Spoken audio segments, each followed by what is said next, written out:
Olá pessoal, Rodrigo Monteiro. Bem, hoje eu vou tratar da continuidade de uma publicação no Instagram que eu fiz semana passada, que são as causas que levaram à Primeira Guerra Mundial. É óbvio que esse vídeo vai ser uma pílula, vai ser algo muito corrido e muito resumido. Por que eu resolvi fazer um vídeo sobre isso? Porque muita gente não conhece a história da Primeira Guerra Mundial. Meu falecido avô, inclusive, dizia que a Primeira Guerra Mundial tinha sido superada pela Segunda Guerra Mundial.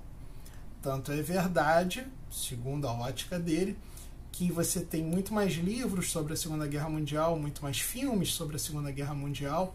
E é uma guerra que é até fácil de entender. Você tinha o eixo do mal, né?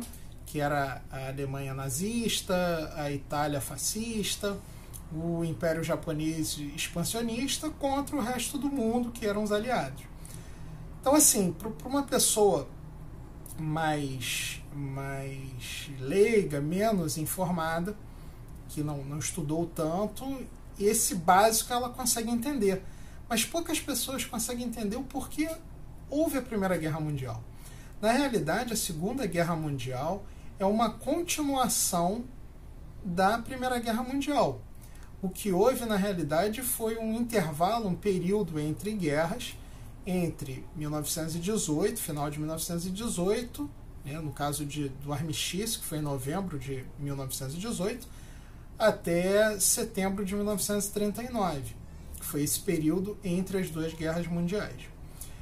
Bem, para tentar resumir um pouquinho, de uma maneira bem simplória, normalmente as pessoas no colégio aprendem que a Primeira Guerra Mundial teve início por causa de disputas das potências imperialistas europeias. Bem, não deixa de ser uma realidade, mas existem várias outras situações anteriores a isso que houve um estopim para começar a Primeira Guerra Mundial. Era um conflito que já era esperado e aconteceria de qualquer forma. Essa é a realidade. Você tinha a paz armada, ou seja, todas as grandes potências europeias, o Império Britânico, a França, o Império Alemão na época, o Império Austro-Húngaro, que era a Áustria e a Hungria, todos eles estavam se armando, já esperando por uma guerra. Isso aconteceu desde o final do século XIX. Então esse foi um ponto. O segundo ponto, existiam várias questões de nacionalismos exaltados no final do século XIX e início do século XX.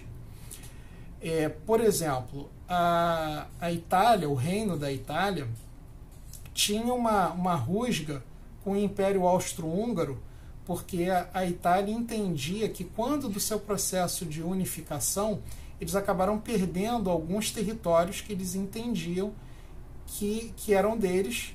Tinham territórios que eles entendiam, o Reino da Itália entendia que era dela, e estava em disputa com o Império Austro-Húngaro, que era a Áustria e a Hungria. Então, assim, você tinha esse problema. Você teve, em 1870, 1871, a Guerra Franco-Prussiana, que foi uma guerra entre a França e a Prússia, porque depois houve a unificação da Alemanha e virou o Império Alemão. Então, assim, nessa guerra, a França perdeu, ela perdeu essa guerra e acabou perdendo uma região importante, que era da Alsácia-Lorena. Tanto que, eu até postei uma foto no Instagram, quem já foi a Paris e esteve no Arco do Triunfo, se observarem aos pés do Arco do Triunfo, existe uma pira em homenagem ao soldado desconhecido e uma placa em bronze, salvo engano, dizendo 11 de novembro de 1918, retomada da Alsácia-Lorena, que ali marcou o armistício da Primeira Guerra Mundial. Então, assim, a causa antecedente foi o revanchismo francês, tá, por causa da perda dessa região da Alsácia-Lorena para a Prússia, depois virou Império Alemão. Teve a questão da corrida armamentista, né, a paz armada, a corrida naval, porque a Alemanha recém-unificada, o Império Alemão recém-unificado, ele queria ter uma frota de navios de guerra que equivalessem à maior marinha de guerra do mundo na época, que era a Marinha Britânica de Guerra. Então, assim, desde o início do século XX, o Império Alemão começou a produzir vários navios de superfície, inclusive submarinos, e lançando ao mar e tal para mostrar o seu poder. Houve também um incidente de Agadir em 1911, com relação a um discurso que o Kaiser Wilhelm II, o Guilherme II, o alemão, disse que o Império Alemão estava preparado, enfim, ele fez um discurso bem belicoso. Tá? Teve esse problema ali em Agadir, que ali Agadir pertencia, né, no Marrocos, era uma colônia francesa. Então, assim, ele deu um discurso dizendo que ele estava pronto para um embate, enfim. E teve a tal da canhoneira Panther, que canhoneira é um navio de guerra extremamente armado que ameaçou bombardear ali Agadir, Marrocos, enfim. Então, assim, teve esse problema. Você tinha um problema do pan-eslavismo, ou seja, o Império Russo, a Rússia dos czares, tinha interesse em aumentar a sua zona de influência para povos eslavos na região do leste europeu. Você teve problema de guerras nos Balcãs. Você tinha um problema muito sério do Império Austro-Húngaro, que foi a anexação da Áustria e da Hungria, se juntaram, formaram um império. Eles tinham problemas muito grandes com os sérvios. Então, assim, o barril de pólvora estava preparado para a eclosão de uma guerra. Aí o que acontece? Assim, eu estou sendo muito rápido e muito genérico, tá? Então, assim, o que acontece? Quando chega no dia 28 de junho de 1914, o herdeiro presuntivo do trono do Império Austro-Húngaro, que era o Francisco Ferdinando, né, ou Franz Ferdinand, com a sua esposa Sofia Chotek, eles foram visitar Sarajevo. E o que acontece? Lembra que eu falei que os sérvios não aceitavam o domínio do Império Austro-Húngaro, eles queriam independência e tal, e eles tinham várias unidades, eles tinham células, que hoje em dia se poderia chamar de células terroristas, que estavam pretendendo fazer um atentado contra a realeza.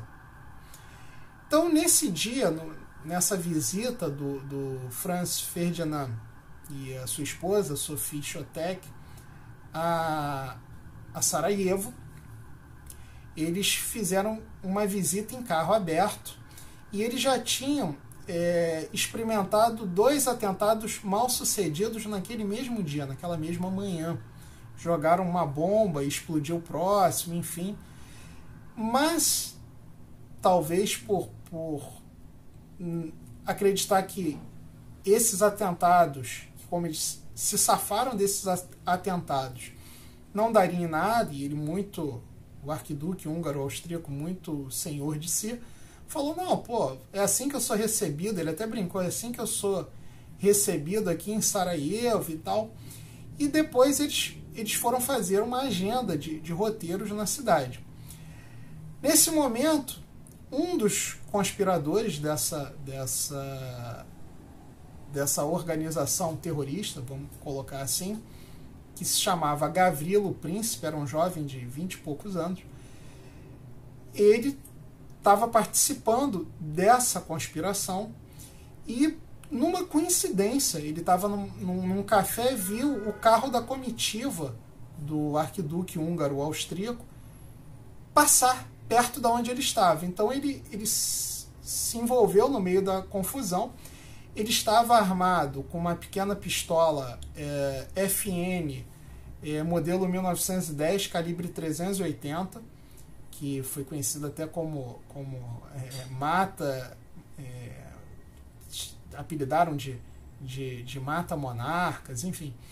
Era uma pistola semiautomática, FN, modelo 1910, em calibre 380, de fabricação belga, mas de projeto do John Moses Browning. E ele conseguiu chegar próximo ao veículo, era um carro aberto, e sacou da arma e atirou contra os dois. Tanto o arquiduque húngaro-austríaco, Franz Ferdinand, e a esposa dele. Ele atirou, acabou sendo preso, mas para ele não importava muito isso, porque ele já estava condenado à morte. Porque naquela época a tuberculose ainda matava, e ele era tuberculoso. Então, assim, ele não estava preocupado com a vida dele, porque a gente sabe disso. Tanto que ele morre na prisão antes do término da guerra, em 1918, em função das complicações da tuberculose. Então ele atira no Franz Ferdinand e na Sophie Chotek, mata, ele é preso, e o Império Austro-Húngaro diz que aquilo foi um atentado terrorista e põe a culpa daquele atentado no governo da Sérvia. Diz o seguinte: olha, isso foi um assinte contra o Império Austro-Húngaro.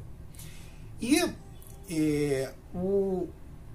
um grande amigo do Franz Ferdinand era o Kaiser alemão, e ele põe uma pilha falando assim: não, tem que fazer um ultimato a Sérvia e tal, porque senão a gente vai declarar guerra. Eles estavam doidos para declarar guerra. Então eles usaram um fato, tá? Um fato policial, digamos assim, um crime, tá? Tudo bem, foi contra a autoridade do Estado, mas aquilo ali acabou sendo a gota d'água para o início da Primeira Guerra Mundial, porque aí a Áustria, o Império Austro-Húngaro, faz um ultimato à Sérvia, um ultimato assim, que era praticamente impossível da Sérvia aceitar, e a Sérvia não aceita esse ultimato. Aí, exatamente um mês depois, dia 28 de julho de 1914, o Império Austro-Húngaro ataca a Sérvia, começando a Primeira Guerra Mundial. Aí foi um castelo de cartas que foi ruindo, porque haviam as alianças das potências centrais. Como a Áustria declarou guerra à Sérvia, o Império Alemão era aliado e entrou também na guerra. A Sérvia era protegida pelo Império Russo, lembra do pan-eslavismo, declara guerra. Então, assim, já em agosto, a maioria das potências europeias já tinham declarado guerra, tá? A Grã-Bretanha, a França, enfim, mas isso é um assunto para outro vídeo. Então, assim, basicamente, desculpe até a rapidez, mas é muita história, daria para uma live de horas falando só sobre esse acontecimento que foi conhecido como o incidente ou atentado em Sarajevo, ou a crise de julho ou crise do verão, que era verão europeu. E é isso, pessoal. Depois eu vou dar continuidade a esse vídeo sim em outras oportunidades, mas era só para deixar claro o porquê que começou a Primeira Guerra Mundial. É isso aí, pessoal. Pode mandar comentários, são muito importantes, e me sigam no Instagram e no YouTube. Até a próxima, pessoal.